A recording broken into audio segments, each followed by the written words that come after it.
All right, welcome back into the show. And today we are going to talk about some college football. We had a very interesting week, and we're at the point now where the college football rankings are going to have the College Football Playoff Committee is going to have their first ranking for the season. So I really wanted to dive deep into what I believe would be the top 12 right now, really dive deep into these teams and kind of talk about where they are right now, who I think the best teams are, and who has the best chance of making the playoff, and kind of going through what they need to do in order to get to the playoff and where they want to be in the future. So let's talk about it. On the AP pool, I'm going to kind of base off the AP pool, but I'm going to do my pool on my own as well. So to start, I'm going to put number one as Michigan. The AP pool has Georgia still at number one, but I'm going to put Michigan ahead of Georgia at one. I think Michigan is clearly the best team in football right now. I really do. And I mean, everybody's just gonna say, "Oh, they're sign stealing," blah blah blah. It really doesn't matter. Like they just handle teams so easily, and it's flat out unbelievable watching them play every week. JJ McCarthy looks like one of the best quarterbacks in football, and a lot of people were very scared with JJ after, I believe it was the Bowling Green game where he threw 3 interceptions, and people were like, "Oh, I really don't know what JJ is going to be this year. He might not have a great year." He has bounced back every step of the way. That Michigan State performance was unbelievable. 300 yards, 4 touchdowns, 0 interceptions. Exactly what you want to see from a quarterback. Blake Corum's been unbelievable with 12 rushing touchdowns this season. He's been a flat-out monster. Michigan has struggled to get Donovan Edwards involved, which has been a little bit interesting, but he's been able to find some ways in the receiving end, and trust me, it'll be fine. Like, Donovan Edwards just isn't being used as much because Corum has just been that good. And when you have a two running back committee for Michigan, I mean, sometimes one of the backs just isn't doing as great. I don't think it's a knock on Edwards at all. I just think it's kind of how Michigan's rolling right now. And then on the receiving end, you got a guy like Roman Wilson, who's just been flat out unbelievable. You got Loveland, a tight end, who's been great.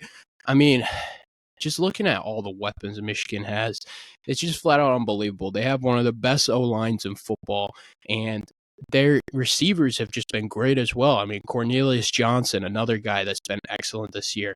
And when you have Johnson, Loveland, and Wilson, all guys that you can rely on if you're JJ McCarthy, you're absolutely chilling. And I got to talk about this whole line. This whole line is flat out unbelievable. And we talked about it before the year. We talked about it all year during the preview that Michigan had the best O-line last year, and they brought in the best transfers on the O-line position this year. So the fact of the matter is we expected them to have a good O-line. And they've delivered. They flat out delivered. I think it's clearly the best O-line in the country, and Michigan plays a style. It's a system. They run it down your throat every single time, and that's what they do. And to be honest with you, it's really hard to stop. Like, let's just look at the scores and look at the domination they've had all year. 30-3 against East Carolina, 35-7 against UNLV, who haven't lost since. They're actually a good team this year. Bowling Green, 31-6 with JJ throwing 3 interceptions. Rutgers, 31-7. We've seen Rutgers. They've had a solid year in the Big Ten. Nebraska, 45-7 at Nebraska. Minnesota, 52-10 at Minnesota. Indiana, 52-7 at home. Michigan State 49-0. And then they play Purdue next week, 7:30 on NBC. And again, with Michigan, it's the down the stretch games. You got Penn State, you got Ohio State. Those are the games we've all been looking forward to. So this is really where we're going to see Michigan's true grit. They also play at Maryland in between, so don't sleep on that game. That game could be interesting as well. So it's going to be really interesting. I'm excited to see Michigan throughout the year.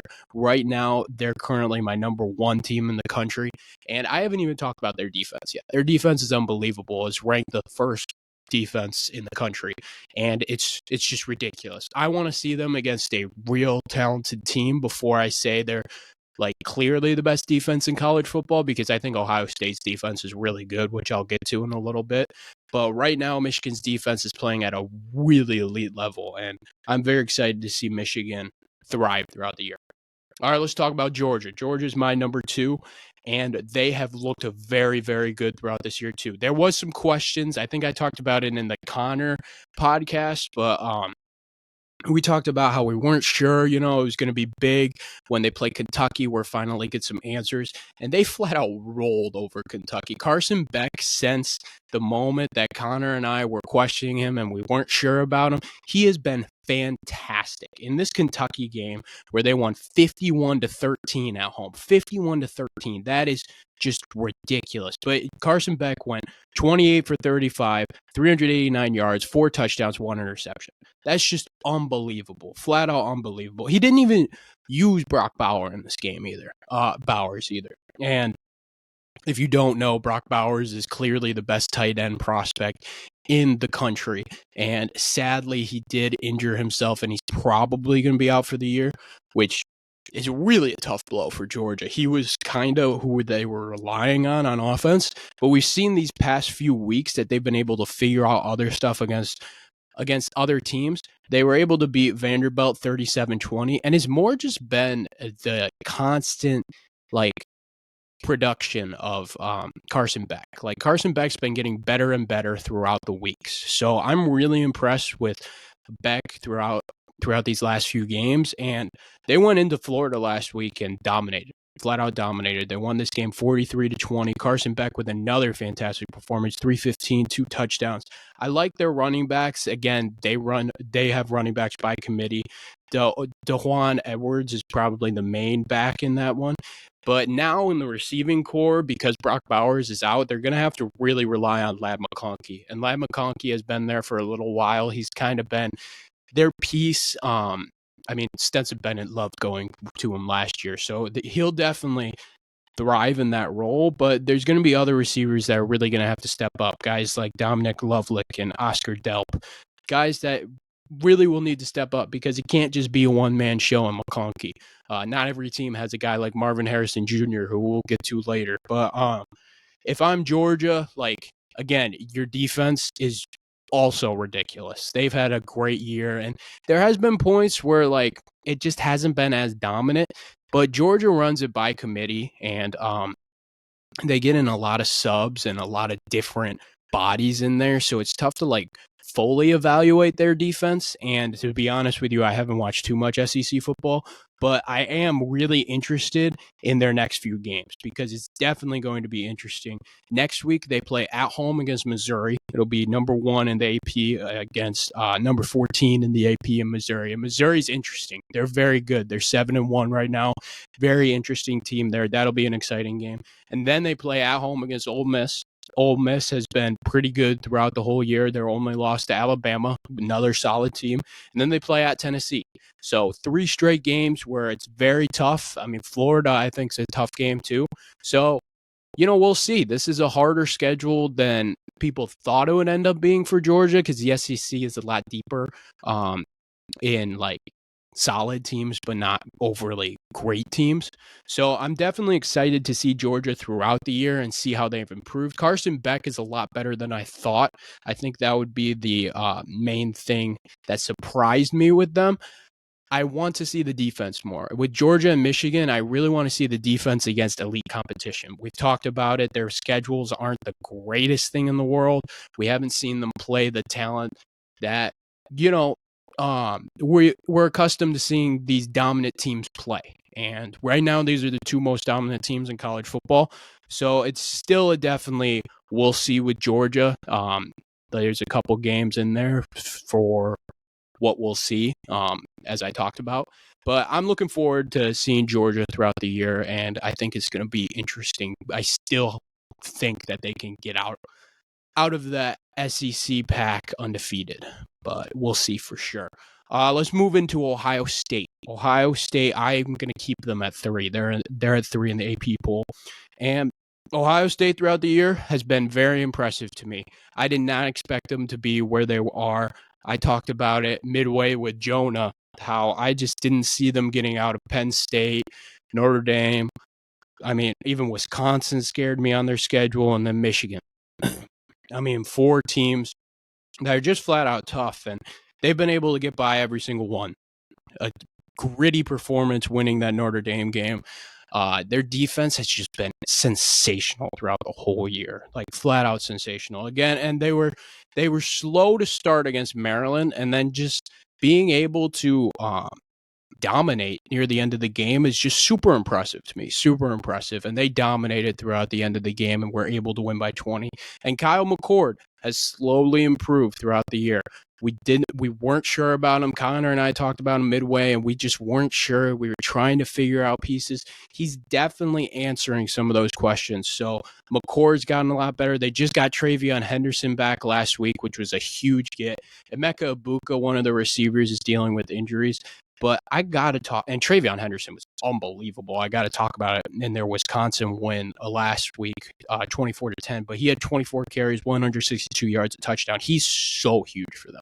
When he plays, it makes it so much easier to run the ball and create a system in it. And he's been flat out sensational. But I want to talk about Marvin Harrison Jr. for a second. This is the best receiving prospect that I've ever seen. I mean, he is just unbelievable as a receiver. He's the reason that they won the Notre Dame game. They just went to Marvin Harrison, to Marvin Harrison, to Marvin Harrison. He's the reason they were able to create offense in this Wisconsin game. He had 6 receptions, 123 yards, 2 touchdowns. He's just a flat-out beast. And he was the reason they beat Penn State. It's just the truth. Like, they just kept going back to him over and over and over again. And the difference in this Penn State win was the fact that Penn State had nobody that was able to get down the field, and Ohio State had somebody that could get down the field, which was Marvin Harrison. Marvin Harrison in that game, 11 receptions, 162 yards, 1 touchdown. Again, like, this guy is just that much of a beast on a receiving end. And we talked about it a lot in the preview. We knew Ohio State was going to have the pieces in order to create. Like, if a good quarterback was there, we would have clearly had them as the number 1 team.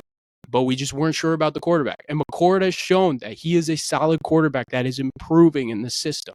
And I do like McCord, but these weapons are just unbelievable. You got a guy like Emeka Ibuka who's unbelievable. He's been injured for a little bit, but he's really good. Julian Fleming, who we've talked about a lot on the upside of him. He's been around for a little bit, but a fantastic to have him as a number 3 option. That's great. Like, any program would love to have him as a number 3. And then you have a great tight end in Cade Stover. Stover did not have a great game in this Wisconsin game, but every other game, he has impressed me so much. He's a great blocker. He's great at receiving. He's involved in every play. I really like him a lot. And Ohio State's playing Rutgers next week, so I am kind of interested to see how that game goes, because Rutgers can play you close. I mean, you saw it in the Michigan game. I mentioned the score, but if you watch the Michigan game, like, Rutgers kind of gave them a little trouble. So Rutgers can slowly do that. We'll see exactly if they're able to give them trouble there, but it's definitely going to be interesting. And I didn't talk about this Ohio State defense, but to me, they're the best defense in the country. The secondary is unbelievable. They showed it in the Penn State game. They showed it in the Wisconsin game. They have a great D-line. I think the question with Ohio State is their O-line. Their O-line's a little bit of a struggle, which doesn't help a quarterback that's trying to develop like a Kyle McCord. But I do think this Ohio State team is a lot better than I expected. I did not expect them to be this good. And now beat Michigan. That's your goal. You got to beat Michigan, because to me, Michigan's the number 1 team in the country. And I think it's going to come down to that game in Ann Arbor on the 25th. And I'm super excited for it, man. Like, having the Michigan-Ohio State rivalry be the way it is right now is just unbelievable. I'm super excited for that game coming up. All right, let's get to my number 4. And I'm going to put Washington in my number 4 over Florida State. In the AP poll, they have Florida State at 4. I'm going to move Washington in there. And I know Washington hasn't been playing the greatest since their win against Oregon. But the fact of the matter is, to me, the Pac-12 is the best conference in football.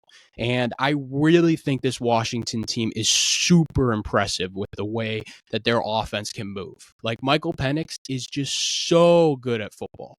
So good. I mean, he's one of the best quarterbacks in football. Easy. I mean, Heisman Trophy finalist. You got weapons like Nduze. You got weapons like Jalen Polk. Jalen Polk had a great game against Stanford. He had that 75-yard touchdown. And, I mean, looking at it, like, Washington's offense, they finally started to click again against Stanford, winning this game 42-33.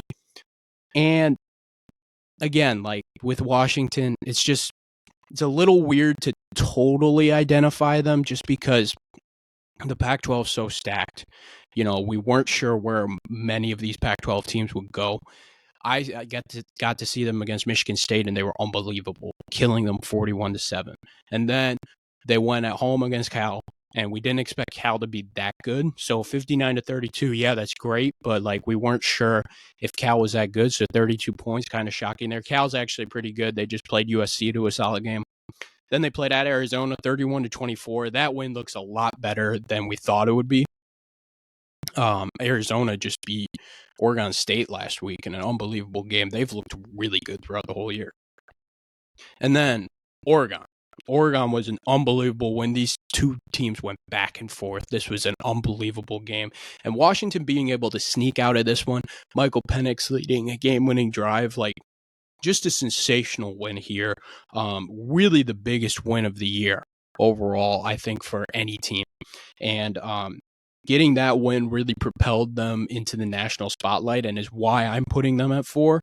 And then they just went with a dud against Arizona State and almost lost that game. They were able to sneak out. Penix wasn't moving the ball very well. And then I thought the same thing was going to happen with the Stanford game when they started out super slow.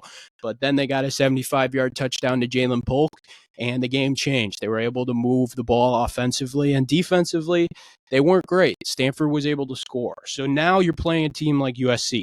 And USC is a very talented offensive team. They just dropped 50 on, who was I saying? Who did they play last week? Cal, yeah. They just dropped 50 on Cal. So the fact of the matter is if Washington hasn't figured out their defense, then this might be a very tough game to win. It's going to be Penix versus Caleb Williams. And I think Caleb Williams is one of the only quarterbacks that could outduel Penix in that way. So I think this is actually going to be a very interesting game here. And then they play Utah, and then they play Oregon State, and then Washington State. The Pac-12 is just so stacked here. So it's a huge schedule near the end of the year, which is going to be tough for Washington to make the playoff. But the fact of the matter is if they can sneak out of the Pac-12 with one loss and still win the Pac-12, this is clearly a playoff team to me. Clearly. The Pac-12 is just so stacked that I think a one-loss Pac-12 team should get in over a one-loss Big 12 team or a one-loss ACC team, maybe even an undefeated ACC team. I mean, the ACC is a lot better.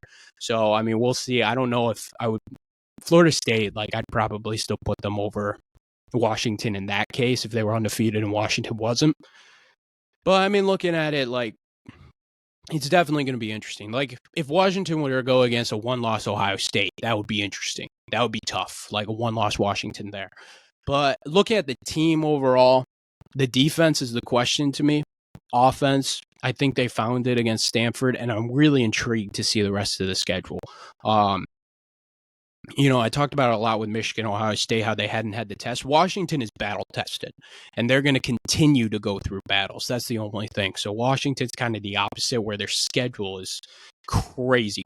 So I'm very interested to see what's going to happen with Washington in the future. Let's move into Florida State. And boy, oh boy, I am really moving through these teams. I haven't done a long podcast format like this in a while, so I'm going to keep rolling, but here we go. Florida State, man, has been very impressive throughout the whole year. I mean, I talked about it a lot with that LSU win. I was super high on LSU. Florida State was the team to be high on. It's just the truth. Florida State, past few weeks, they were able to beat Clemson. They had a big win against Syracuse. They beat Duke in an impressive way. The thing with this Duke game, though, is when Riley Leonard was in this game, Duke controlled most of the game.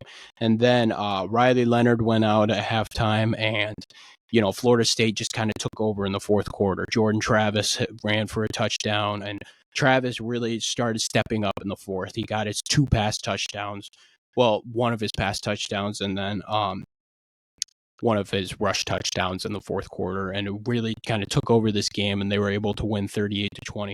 And then they just torched Wake Forest. So looking at the schedule, in the future, you got at Pitt next week. I really think Florida State's just going to dominate that. And then you got home against Miami, and that's really your last test. You go to Gainesville, which is a tough game. That's a tough environment to play in. And I think Florida could give them some trouble. I mean, with Georgia just kind of figured out how to play them and kind of torch them. But I think Florida State would be ready for that one at a rivalry game. I think the Miami game is the game to watch. And Mario Cristobal is definitely trying to look for that statement win throughout the year. They had that tough loss in that crazy, let me scroll, Georgia Tech game. And they were able to beat Clemson. They were able to sneak out against Virginia in overtime. So that's really the game. And they also got Louisville coming up later. So that's really the game to me. And it looks like Florida State's going to be on a crash course with Louisville for the championship, possibly. It could possibly be Duke. Could possibly be some other circumstances there. North Carolina just lost again, which is really rough because North Carolina started out undefeated. They were looking really good, kind of fell off. Feel bad for Drake May there. But if I'm Florida State, I think they have the clearest path to the playoff. I mean, they control their own destiny. I really think, though, in order to make the playoffs, they got to go undefeated. I think a one-loss ACC champion would really hurt the ACC, and I just don't know if the committee would respect them enough to put them over a one-loss Pac-12 team or even a one-loss Big Ten team if Ohio State were only to lose to a Michigan, because Ohio State's schedule overall, some of their other wins are just so much more valuable. Like the win against Notre Dame, a top-tier ACC team, or the win against Penn State, a top-tier Big Ten team. So I think that would make it tricky for a Florida State team if they were to have one loss. But I think overall, this is a very talented team. I love Jordan Travis. I didn't even talk about their offense very much. Jordan Travis is very good. Their running game's a little iffy to me. I think it's more like Trey Benson is a solid running back. He's not the greatest thing in the world, but they really rely more on the pass. Like in this game against Wake, for example, they threw the ball 35 times, and Trey Benson, really good receiving here too, 4 receptions, 100 yards. But Keon Coleman's really the story on the receiving end. He's just flat out unbelievable. Probably will be a first-round pick on the receiving end. He's just an athletic freak. In this Wake game, he had 7 receptions, 66 yards, 2 touchdowns. He's really a beast, man. And they got some other guys. Jayon Bell, pretty good. Kyle Morlock, pretty good.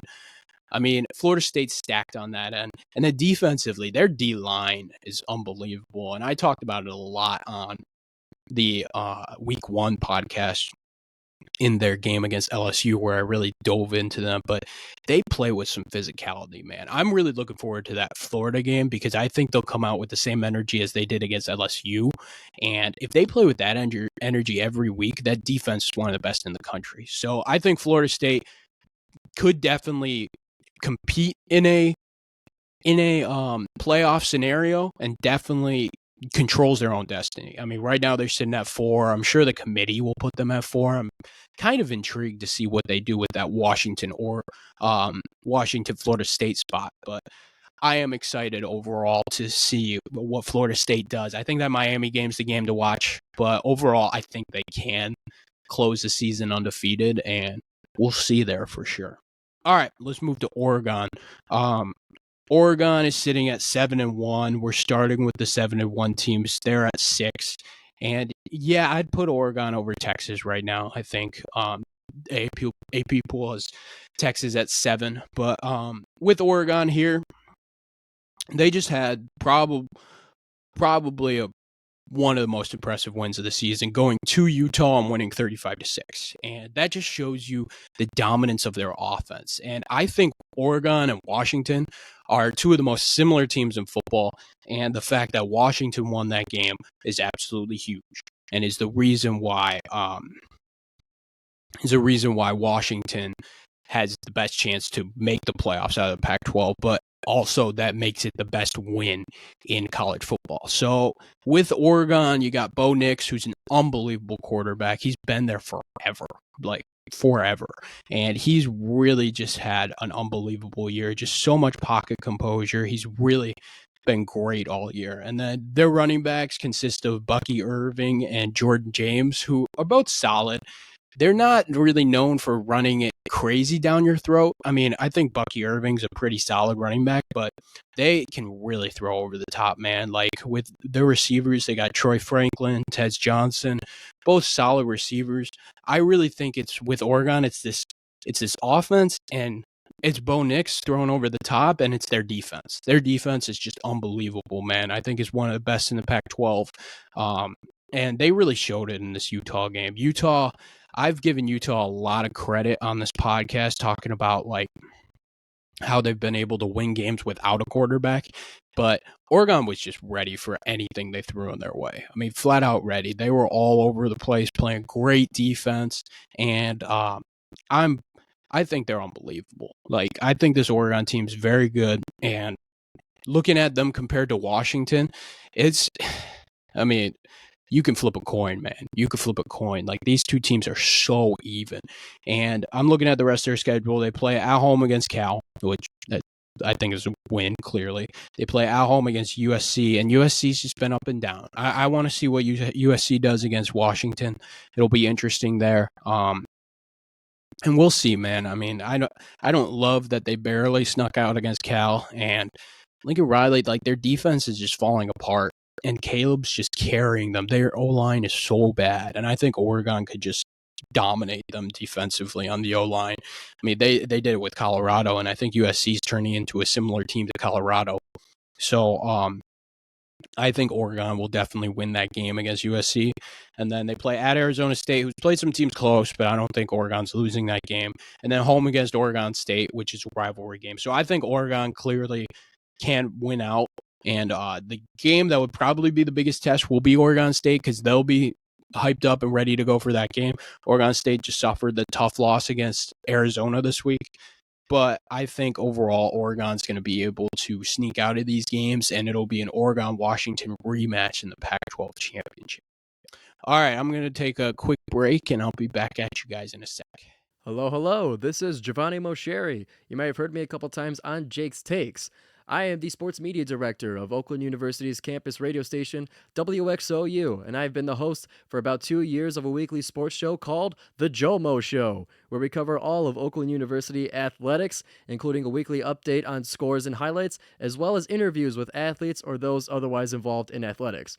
You can listen to The Jomo Show live on WXOU Thursdays at 6, or you can tune in to me afterwards on Spotify. It's The Jomo Show.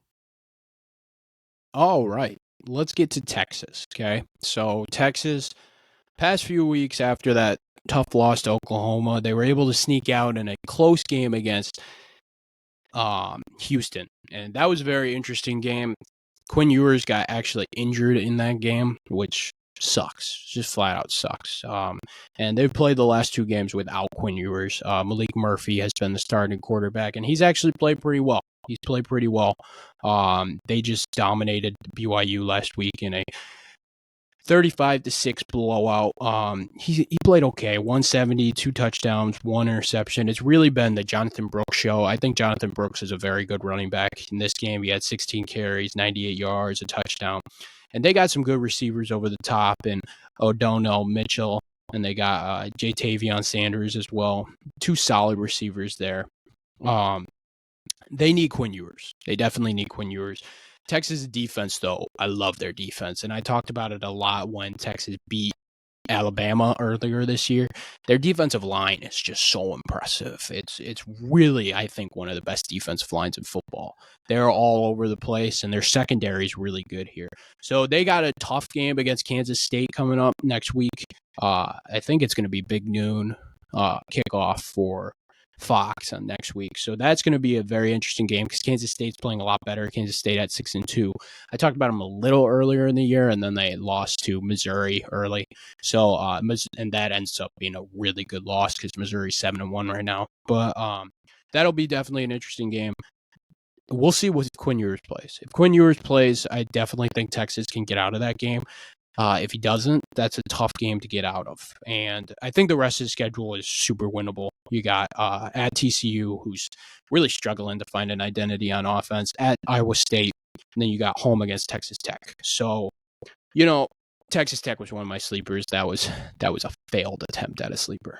I think Texas overall, if Quinn Ewers plays in this Kansas State game, I think they're clearly going undefeated with the schedule. I clearly do. And now with Oklahoma losing to Kansas last week, they control their own destiny, and they would probably be playing Oklahoma in a Big 12 championship game. But there's a lot of teams with one loss in the Big 12 right now. You got Oklahoma State with one loss. You got some multiple teams that have one loss. So I think Texas clearly controls their own destiny, and they gotta show up. Kansas State's one of those teams with one loss. So if they want a chance to play for that Big 12 championship and they want a chance to make the playoff, you got to win out. It's just the truth. And I thought this Texas team was definitely talented enough to make the playoff and compete in the playoff. They got to win out in order to.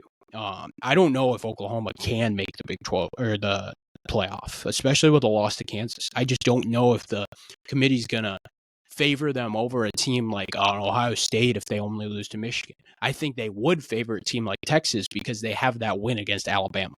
So I think Texas, if you're the Big 12, you need Texas to make the playoff. It's just the truth. And I think it's going to be very interesting here.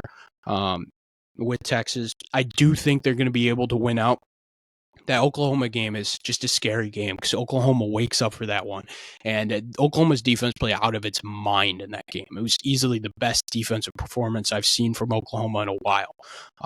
Their coach was loving that. So I'm very interested to see what Texas is going to do. I do think they're a better team than Oklahoma. It's just going to determine, like, will Quinn Ewers be healthy? And with Texas, like, will their defense be able to continue to carry them to victories? I think those will be the two questions to look out for Texas. Number 8 in the AP pool is Alabama, and number 9 is Penn State. I'm going to flip those. I'm going to put Penn State at 8, Alabama at 9. And with Penn State 7-1, and a lot of people will be like, Jake, why are you doing that? Because Penn State's offense looks flat out atrocious with Drew Aller, and they just struggled to beat an Indiana team that is not good at all. I think with Penn State, they've looked, and we were super confident with them in the start. A lot of people love them. Jonah and Connor picked them to win the Big Ten. And now we're just not, because we've realized they don't have anything to go downfield. They struggle on offense. Drew Aller isn't as good as we thought, blah, blah, blah, blah, blah. I think they're going to bounce back in a big way against Maryland. I think they're hearing all this noise, and they're like, we're still the team that beat Iowa 31-0 at home. We're still the team that killed West Virginia. We're still the team that beat Massachusetts 63-0. We have the capabilities to destroy teams. And yes, Massachusetts, you're supposed to do that. Blah, blah, blah. They did what they're supposed to do. They still lost this Ohio State game by 8 points. They did. They still lost by 8 points. This is still a clear, great team in college football. So I think they're going to come into this Maryland game hungry, wanting to prove everybody wrong before that Michigan game the next week. And I think they're going to show up and ball out. I think they're going to kill Maryland in this game. Dominant performance. And then be ready for that Michigan game. I do not think they can beat Michigan, though. I think Michigan's going to be just slightly more prepared. I think it's going to be a very close game, very defensive-oriented game.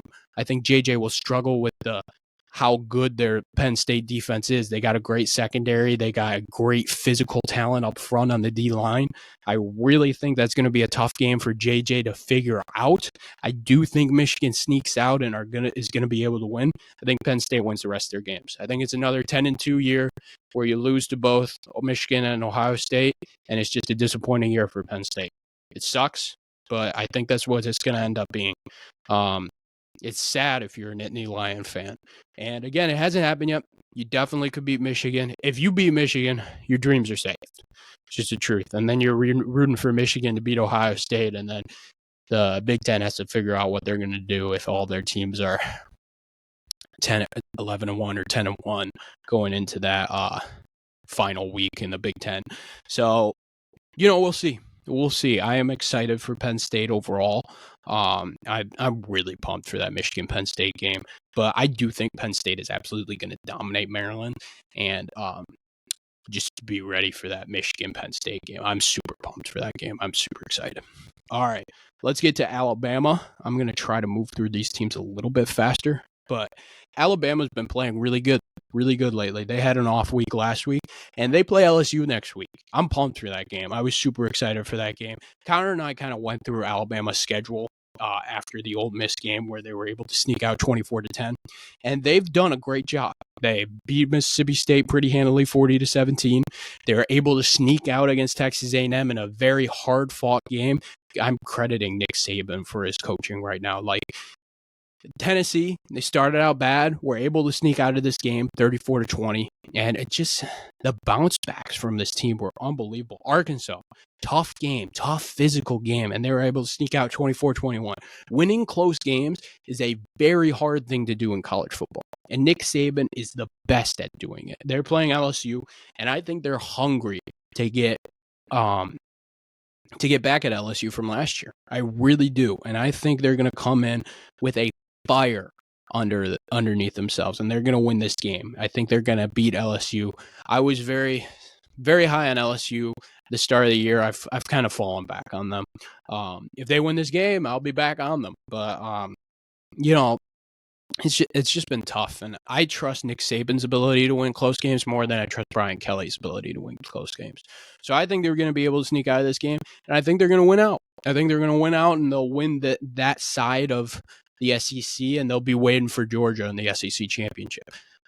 Connor predicted this in our prediction when I asked him what he thought Alabama would be. I wasn't sure if he was right, but I think they're going to be able to do it. I don't think Kentucky's good enough to play with them. I think Kentucky was a solid call by me, but they're just not deep enough defensively or offensively to compete with the good teams around. Like Tennessee game, that was tough. Devin Leary played a solid game, but just barely losing that game. Tennessee with a great win there. So I'm looking forward to this. I'm definitely looking forward to Alabama LSU, but after a bye week too, like, come on, man. Like, this is definitely going to be a really exciting game, this Alabama LSU game, and then Auburn at the end of the year, always a good one.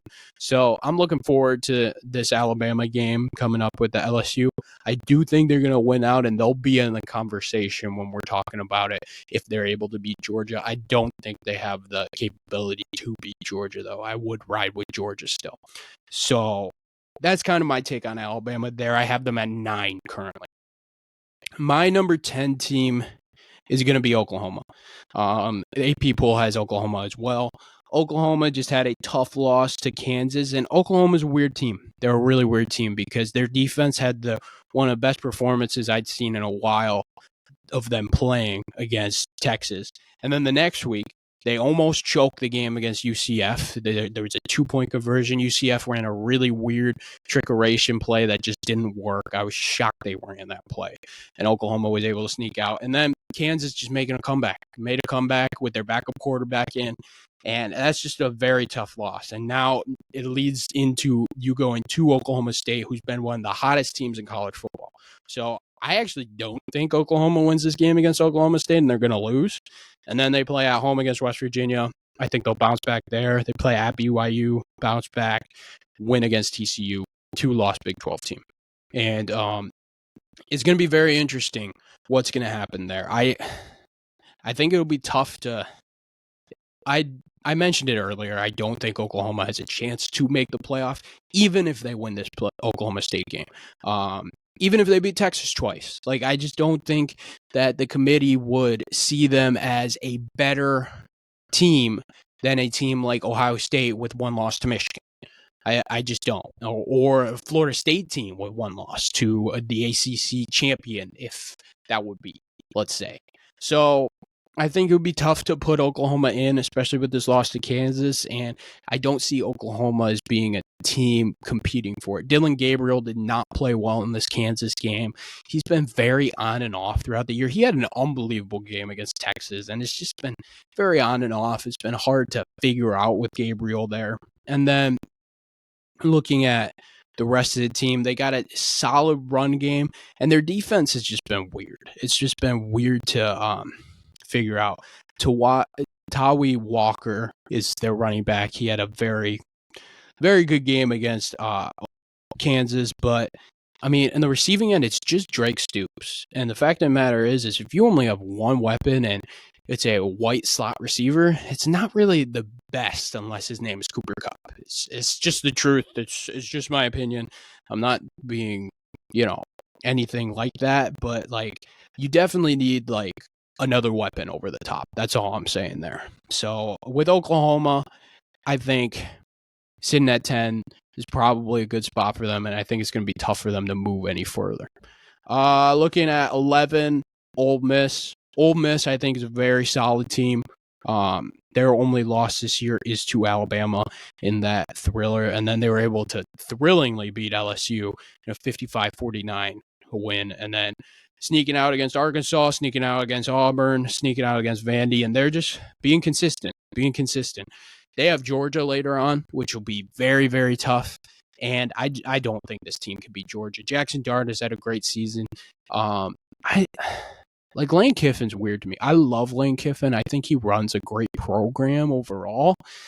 I don't know how disciplined they are. Against the Alabama team, they had a lot of penalties, and I just don't know if they're disciplined enough to win. So overall, with Ole Miss, I don't love them. I'm putting them at 11 right now. But I just don't really think they can compete with the top and be able to do that. So they'll play Georgia later this year, and I don't think they're able to sneak out of that one.